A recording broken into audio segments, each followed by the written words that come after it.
Naipit ako sa parehong araw. Sabi ni Zumuking sa kanyang sarili, para sa susunod na ilang araw, ako ay pumunta mula sa lugar patungo sa lugar, nakikipag-intimacy sa iba't ibang mga babae. Ang mga babaeng kasama ko ay nagpalit ng paulit-ulit. Ngunit ito ay mali. Mali. Mali. Mali. Kahit gaano karaming babae ang kasama ko, napakamali ng pakiramdam. Ito ay kawalan. Ang mas maraming babae ang kasama ko, ang mas walang laman ang pakiramdam ko.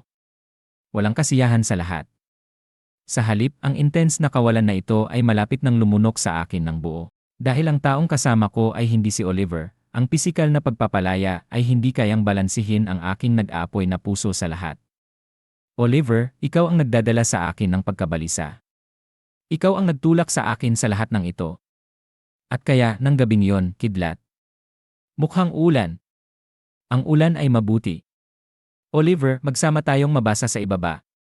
Nabigla si Oliver. Tinakpan ni Zumuking ang bibig ni Oliver. Kinabukasan binuksan ni Zumuking ang kanyang mga mata. At sinabi niya sa kanyang sarili, ang bango ni Oliver. Kailangan kong mag-isa pang round kasama niya. Habang inaalala niya ang gabing nakaraan na sinipa siya ni Oliver sa mukha. At tumakbo siya. Sabi ni Zumuking na galit sa kanyang sarili, isa pang round sa puwet. Naalala ko na. Hindi nga kami nagawa ng gabing iyon. At lumabas siya at sinabi, Oliver.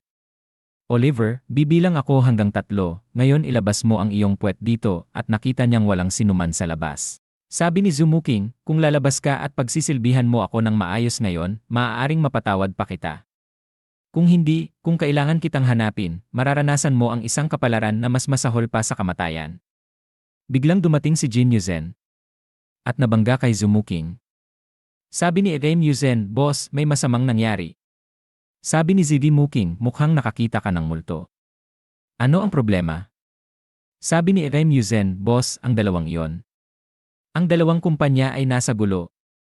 Habang kinuha ni Zumuking ang tablet at sinabi ha. Sinunggaban ni Zidi Muking si Jin Yuzen at sinabi, gaano kalaki ang pagbagsak ng presyo ng stock? Hindi ba dapat ay 24 paghahati 7 kang nagmumonitor ng market trends? Para saan kita binabayaran? Upang umupo sa iyong puwet. Sabi ni Rim Yuzen, binabantayan ko ang lahat ng nabanggit mo, ngunit ang gulo ng dalawang kumpanyang iyon ay biglang nanggaling sa wala. Boss, pinapaalalahanan kita, alam mo. Sinabi ko na ang returns ay mataas, ngunit gayon din ang risks. Naaalala mo, hindi ba? Sabi ni Zidi Muking, sino ang may oras na makinig sa iyong kalokohan ngayon? At sinabi niya sa kanyang sarili, tunay na sinakop ng lokal na gobyerno at nationalized. Ang aking 6 na bilyon ay biglang nawala. Mother of pearl, hindi ito tama. Napakakakaiba ng mga bagay-bagay lately. Kailangan kong Habang tumakbo siya sa kanyang kwarto. At kinuha niya ang kanyang computer. At binuksan ito. Sinabi ng computer, maling password. Mangyaring ilagay muli. Sabi ni Zidi Muking sa kanyang sarili, kinakabahan ba ako o wala lang sa sarili? Paano ako nagkamali ng sarili kong password? Habang siya ay naiinis at nag-type siya ng ibang password. Sinabi ng computer, maling password, mangyaring ilagay muli. Sabi ni Zidi Muking na galit, may nagpalit ng password. Hindi ko ma-access ang sarili kong computer. Sino ang naglalaro sa akin? At sinampal niya ang keyboard. Biglang lumitaw ang isang pop-up message. Sabi ni Zidi Muking sa kanyang sarili, ha? Ano ito? At pinindot niya ang pop-up. At sinabi nito, tawagan mo ako. Tawagan mo ako. Sabi ni Zidi Muking sa kanyang sarili, si Aijiao ba yon? Nalaman ba niya ang aking plano? Kaya ba niya ako ginugulo? Ginamit ni Zidi Muking ang kanyang telepono at sinabi, Aijiao, pakinggan mo ako, hindi ito ang iniisip mo. Talaga, maaari kong ipaliwanag di. Sumagot si Erichen at sinabi, sabi ni Zidi Muking sa kanyang sarili, ang tawa na yon. Hindi iyon ang boses ni Aijiao. Sabi ni Zidi Muking, sino ka? Sinabi ni Erichen gamit ang kanyang creepy na boses, kamusta, Zushui, sabi ni Zidi Muking na galit, ikaw fudging. Sino ka? Sabi ni Erichen, sino? Maaari mo lang akong tawagin Wuchen, humigop ng malalim si Zidi Muking at sinabi, ikaw ba ang gumulo sa aking computer at accounts? Sabi ni Erichen, marami kang tanong. Paano kung pumunta ka rito at kausapin mo ako ng personal? Sabi ni Zirimuking, at saan yon? Sabi ni Garichen, hindi mo na kailangang maghanap ng malayo. Nandito ako sa iyong bahay. Bumaba ka sa living room. Sabi ni Zirimuking na galit sa kanyang sarili, nasa bahay ko nga siya. Ikaw mother fudging na anak ng biskwit. Maghintay ka, huwag kang tatakbo. Habang tumakbo si Zumuking papasok sa kwarto at si Wuchen ay nakaupo sa couch. At kasama niya si Oliver. Sabi ni Zirimuking na nalilito, ikaw si Wuchen. Holy cow, bakit nandito rin si Oliver? Huwag mong sabihin. Kayong dalawa eh. Sabi ni Richen, tama. Eksakto ang iniisip mo. Ang bawat isa sa iyong mga pakikipagtagpo ay in-engineer para sa eksaktong sandaling ito. Para magkaroon ako ng pagkakataong makaharap ka ng personal. Sabi ni Zirimuking, hindi kita kilala, ikaw fudging. Niloloko mo ako. Habang itinaas niya ang kanyang kamao. Sinuntok ni Richen nang may hindi kapani-paniwalang bilis at lakas si Zumuking at pinalipad siya. Habang sinabi niya na nasasaktan, at nahulog siya sa sahig. At sinabi niya sa kanyang sarili, mas masakit iyon kaysa nang sinuntok ako ni Oliver. Siya mas malakas kaysa kay Oliver. Sabi ni Richen, Zumuking, gusto mo pa ba? Paano kung isa pang round? Sabi ni Zirimuking sa kanyang sarili, pagkatapos ng isang palitan lamang sa taong ito, malalaman ko na hindi kami nasa parehong liga. Umiti si Zirimuking at pinagpapawisan habang sinabi, wala nang away, wala nang away. Bayani, maaari natin itong pag-usapan. Kung maaari kong itanong. Paano eksakto kita na-offend? Sabi ni Chen, kailangan ko bang i-spell out kung saan mo nakuha ang lahat ng perang iyon? O kailangan kong ilista ang bawat isang bagay na nagawa mo para kay Aijiao? Sabi ni Zirimuking, imposible. Hindi mo maaaring malaman ang lahat ni. Sabi ni Richen, ang maliit na loli internet celebrity na kasama mo. Habang tinitingnan ng maliit na loli si Zumuking na umiihi mula sa isang distansya. At naglagay siya ng ilang droga sa kanyang inumin. At tinitingnan si Zumuking na umiinom ng murang alak.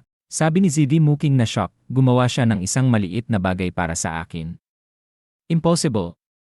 Ang batang iyon ay hindi kailanman magtataksil sa akin. Bawat beses na nag-shopping kami, binibigyan ko siya ng tens of thousands sa spending money. Sa nakaraang 2 taon, nakakuha siya ng hindi bababa sa ilang milyon mula sa akin. Sabi ni Richen, ganoon ba? Marahil ang halagang inalok ko ay isang bagay na hindi niya kayang tanggihan. Habang ikaw ay nasa malalim na pagtulog, kinuha ni Oliver ang iyong telepono mismo sa harap ng maliit na internet celebrity at ibinigay kay Jin Yuzen. Ginamit ni Jin Yuzen ang data sa iyong telepono para i-unlock ang iyong computer. Sabi ni Zirimuking, si Jin. Accountant Jin? Kahit siya Habang pumasok si Jin Yuzen sa kwarto.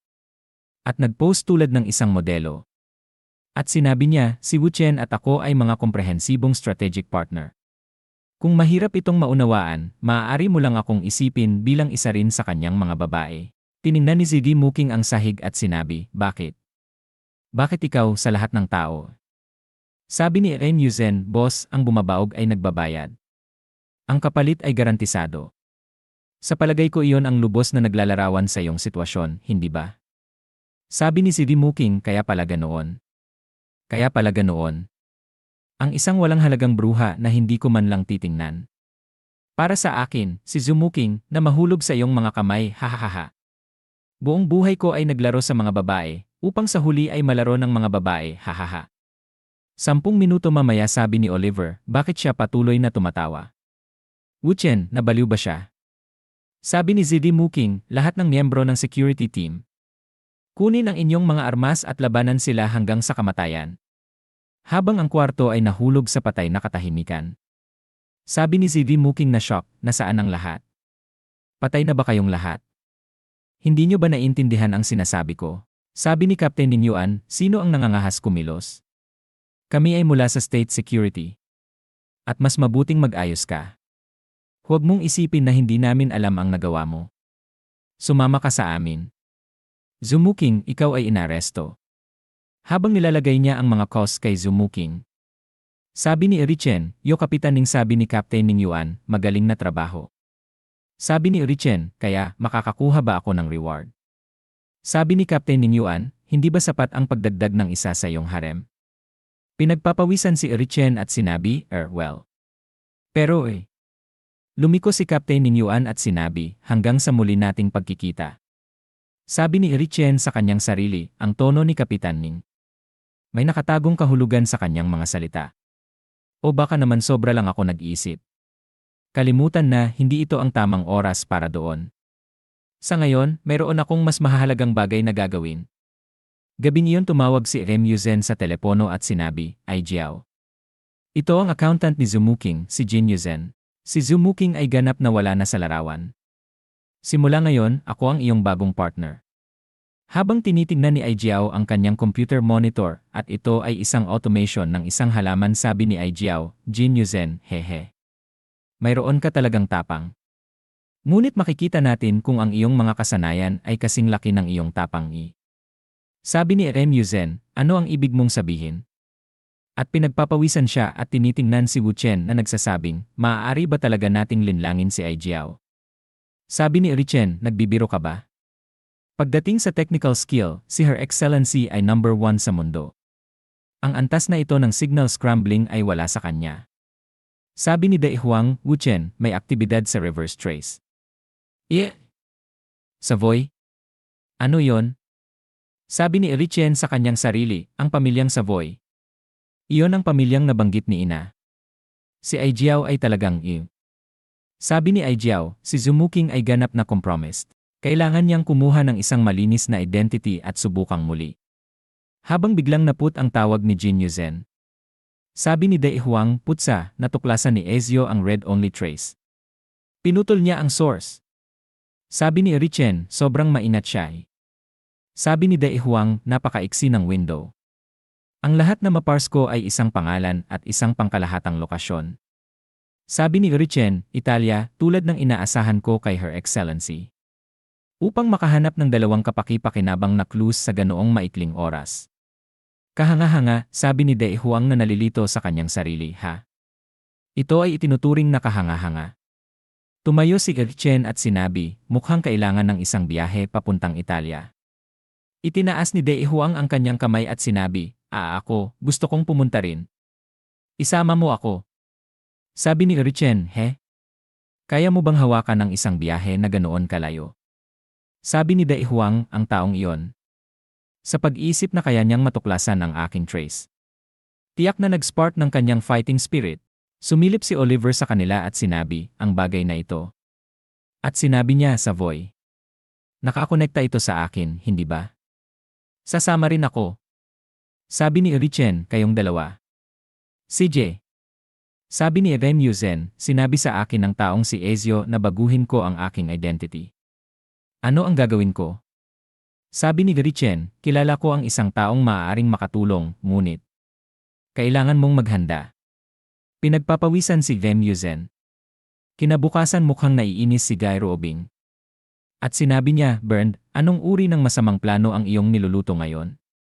Ngumiti si Richen at sinabi, Robing, huwag kang ganyan. Narito lang ako para sa lehitimong negosyo, kilala mo ako, sabi nila Robing, lehitimong negosyo. Nawala ka ng matagal, at pagkatapos ay bumalik ka na humihiling sa akin na gamitin ang impluensya ng Huankai sa Korea para kumuha ng bagong Korean identity para sa isang tao mo. Iyon ba ang tinatawag mong lehitimong negosyo? Kahit na legal iyon? Sabi ni Richen, Robing, kailangan ng aking partner ang identity na ito. Sabi nila Robing, isang partner, ha? Sabi ni Richen, iyon ba ang tinatawag mong partner? Habang itinuturo niya si Jin Yuzen. At sinabi niya, ang paraan na ang inyong mga mata ay halos kumikislap ng magkasama. Nangangahas kang sabihing walang nangyayari sa inyong dalawa. Sabi ni Rem Yuzen, hindi ako tutol na magkaroon ng isa pang partner. Alam mo bagamat hindi ko pa nasubukan ito kasama ang tatlong tao. Sabi ni Richen, hindi kita bibigin, sabi ni Robing na naiinis, ikaw. Gabing iyon naglaro si Richen, Robing at Jin Yuzen sa kama. Habang nanginginig si Jin Yuzen at pinagpapawisan si Robing at sinunggaban ang mga kumot gamit ang kanyang nanginginig na mga kamay. Habang sila ay nagpahinga ng kaunting sandali. At muling naglaro sa kama. Habang tinitingnan ni Jin Yuzen si Robing na pagod at pareho silang pinagpapawisan. Nagpahinga si Richen sa kama habang masayang ngumiti. Habang humihinga ng pagod si Liruobing at pinagpapawisan din si Jin Yuzen na pagod. 3 araw mamaya bumangon si Gerichen sa kama habang nagpapahinga si Jin Yuzen. Sabi ni Rem Yuzen, dapat kong sabihin, Wuchen, talagang binuksan mo ang aking mga mata. Hindi ko malilimutan ang mga nakaraang araw na ito habang ako ay nabubuhay. Sabi ni Erichen, sa palagay ko ay nasa isang deeply bonded partnership na tayo ngayon, ha? Habang uminom siya ng ilang tubig gripo. Sabi ni Rem Yuzen, si Robing na yon. Maaari ba talaga niyang makakuha ng Korean identity? Sabi ni Erichen, hindi mo itatanong iyon kung alam mo ang market share ng Huankai sa Korean beauty industry. Ang mga koneksyon ni Robing ay malawak. Biglang sinabi ni Robing, tapos na. Lahat ay inayos. May makikita kang tao kapag nakarating ka doon. Ngunit kailangan mong pumunta sa pamamagitan ng dagat, kaya magiging magulo ang biyahe. Sabi ni Rem Yuzen, ang bilis? Biglang tumalon si Chen kay Robing at sinabi, Robing. Ang galing mo. Bilis, gantihan kita ulit. Sabi ni Erichen, tigilan mo, ikaw. Oh, tama, may iba pa akong kailangang sabihin sa'yo. Sabi nila Robing, ano yon? Umiti si Erichen at sinabi, pupunta ako ng Italia, sabi ni Robing na galit, Wuchen. Makalipas ang ilang araw. Sabi ni Daehuang, handa na ako, Wuchen, sabi ni Oliver, napakaraming tao. Sabi ni Erichen, tara na. Papunta tayo sa Italia. Dumating si Navarichen, Ahuang at Oliver sa Italia at sumakay ng gondola. Habang kumuha sila ng litrato sa Coliseum. At nanood ng isang event habang kumakain ng ice cream. Sa gabi ay naglakad sila sa labas. Sabi ni Erichen sa kanyang sarili, pumunta ako rito para maghanap ng mga clues, kaya paano ito naging isang bakasyon? Biglang may isang lalaking nakahood ang bumangga kay Ahuang. Habang tinitingnan ni Ahuang ang kanyang bag sinabi niya, Wuchen, ninakaw ang aking laptop. Tiningnan ni Erichen ang taong tumatakbo. Sabi ni Erichen, hindi ito France ng walang robbery o Italia ng walang theft. Ang local flavor ay laging nagpapakita sa huli. Sabi ni Daehuang, hindi, Wuchen, nakakaramdam ako ng terrible nang wala ang aking computer. Marahil ang computer ang aking tunay na katawan. Sabi ni Erichen, kukunin ko ang computer. Agad na hinabol ni Erichen ang magnanakaw. Habang tumatakbo ng mas mabilis si Wuchen tumingin sa likod ang magnanakaw at pinagpapawisan. Pagkatapos ay itinulak niya ang ilang mga kahon. Habang ito ay humaharang sa alley. Tumingin sa paligid si Erichen. At tumalon mula sa pader papuntang pader upang akyatin ang gusali. Tumingin sa paligid si Erichen sa itaas ng gusali. Habang nakita niya ang magnanakaw na tumatakbo. Gumawa si Erichen ng ilang parkour sa mga gusali. Habang siya ay lumalapit sa magnanakaw. Habang nakita niyang pumunta ang magnanakaw pababa sa isang basement. Sabi ni Erichen sa kanyang sarili, pumasok siya sa coffee shop. Habang tumalon siya papunta sa shop. Dahan-dahang lumakad si Erichen pababa ng hagdan. Habang binuksan niya ang pinto sinabi ng isang bouncer, excuse me, sir. Ang establishment na ito ay sa pamamagitan ng appointment o referral lamang. Kung wala kang appointment, kakailanganin mong magpresenta ng letter of introduction mula sa isang referrer para makapasok. Ngumiti si Erichen at sinabi, naintindihan, salamat, umurong si Erichen. Habang tinitingnan niya ang paligid at nabuo ang isang ideya, sabi ni Erichen sa kanyang sarili, sayang naman. Walang lugar sa mundong ito na hindi ko kayang pasukin. Habang tinitingnan ni Wuchen ang ibang alley. Sinubukan niyang akyatin ang isang pader. Habang narinig niya ang isang lalaking nagsasabi, mayroong isang underground auction sa loob ng ilang araw. Narinig ko na ang goods sa pagkakataong ito ay mahusay, a-grade na mukha at katawan. Ang bidding ay hindi ang problema. Ang pangunahing bagay ay kailangan nating itaas ang presyo kapag inilipad natin sila sa Eastern Europe. Huwag kang magmadaling ibenta sila tulad ng huling beses. Alam ko. Karaniwan, ang mga babae mula sa Eastern Europe ang ibinebenta dito.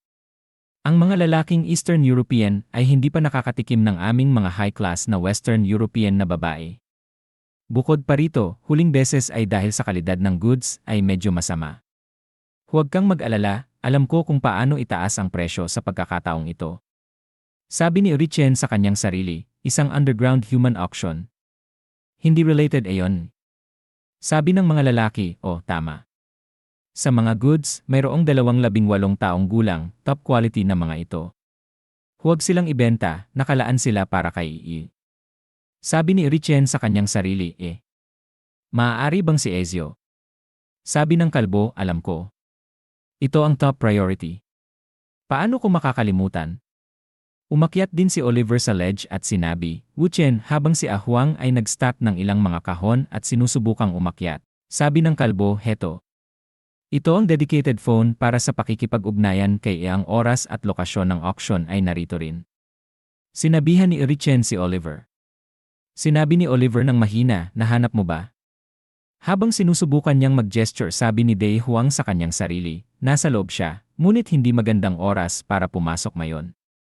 Habang inirelay ni Wuchen ang intel na nakalap sa dalawang babae. Tinuro ni Richien sa isang distansya. Sabi ni Dei Huang, mayroon akong paraan upang makuha ang telepono, sabi ni Richien, talaga. Sabi ni Dei Huang, huwag mo akong maliitin. Matagal ko nang gustong subukan ang function na ito. Hihihi, ilalabas ko ang tens of thousands ng mga programa ng sabay-sabay, agad na i-overload ang seal, memory, at hard drive ng computer. Pagkatapos ay gagamitin ang isang program na idinisenyo ko upang atakehin ang malapit na electromagnetic network gamit ang mga malalakas na signal na yon. Maaari nitong paralisa ang buong lugar ng mga electrical circuits sa isang iglap. Tignan mong mabuti. Habang ginawa niya ang kanyang magic at nagsimula ito. Sa loob ng shop. Sabi ng mga lalaki, ha? Brownout. Ano ang nangyayari?